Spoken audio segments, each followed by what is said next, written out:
சிறகடிக்க மாசி சீரியலில் வந்து முத்துவும் செல்வமும் முதியோர் இல்லத்துக்கு சென்று அங்கு இருப்பவர்களுக்கெல்லாம் வந்து ட்ரெஸ் எடுத்து கொடுத்து உதவுகிறார்கள். அதே முதியோர் இல்லத்திற்கு மீனா பூ கொடுக்க வருகிறார்.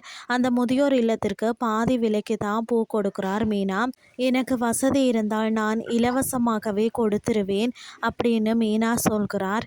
அதற்கு அங்கிருந்த ஊழியர் ஒருவர், பரவாயில்லம்மா, உன்ன மாதிரி இல்லாதவங்க இப்படி உதவுவதே வந்து பெரிய விஷயம்தான், இருக்கிறவங்க தான் காசே கொடுக்கறதில்லைன்னு சொல்லி கொண்டிருக்கிறார். இப்போ கூட பாரு, உன்னைய மாதிரி தான் ஒரு தம்பி உள்ளே இருக்கிற முதியவர்களுக்கு இலவசமாக துணிகளை எடுத்து கொடுக்கிறார் என அந்த ஊழியர் சொன்னதும், யார் அது அப்படின்னு சொல்லி மீனா உள்ளே சென்று பார்க்கிறார். அப்போது முத்துவும் செல்வமும் முதியவர்களுக்கு ட்ரெஸ் கொடுப்பதை பார்த்து விடுகிறார். என் மனைவிக்கு ஒரு முக்கியமான ஆப்ரேஷன் நாளைக்கு நடக்க போகுது, அது நல்லபடியாக நடக்கணும்னு நீங்கள் சாமிக்கிட்ட வேண்டிக்கோங்க என அங்கிருக்க முதியவர்களிடம் முத்து வேண்டுகோள் விடுக்கிறார். அந்த முதியவர்களும் கண்டிப்பாக உன் மனைவிக்கு எதுவும் ஆகாதுப்பான்னு சொல்கிறாங்க. இதை கேட்ட மீனா ஃபீல் பண்ணி அழுகிறார். முத்துவும் மீனாவை பார்த்து விடுக்கிறார். என்னங்க இப்படியெல்லாம் பண்ணுறீங்கன்னு சொல்லி முத்துவை கட்டிப்பிடித்து அழுகிறார் மீனா. இதை அடுத்து வீட்டுக்கு செல்லும் முத்து மீனா சோஃபாவில் அமர்ந்திருக்க, அப்போது மீனா வந்து மிகவும் சோர்வாக அமர்ந்திருக்கிறார். அப்போது அங்கு வரக்கூடிய ரவி, உங்களுக்காக நான் பொங்கல் பண்ணுறேன்னு சொல்லி சமையல் வேலையை செய்ய தொடங்குகிறார்.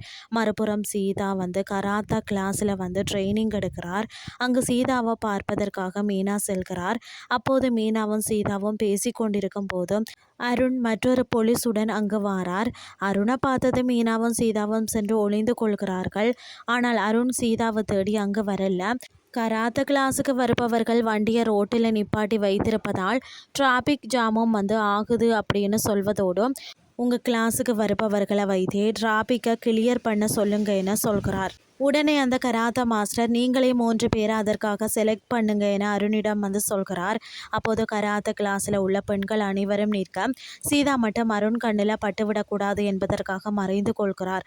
அருணும் வேறு 3 பெண்களை செலக்ட் பண்ணிவிட்டு அங்கிருந்து கிளம்புகிறார். கிளம்பும்போது அவர் மீனாவை பார்த்து விடுகிறார். அவரிடம், நீங்கள் என்ன இங்கே அப்படின்னு சொல்லி அருண் கேட்கையில், நான் வந்து பூ கொடுக்க வந்தேனான் என சமாளித்து விட்டு எஸ்கேப் ஆகிறார். இதுதான் இன்றைய நாளுக்கான எபிசோட்.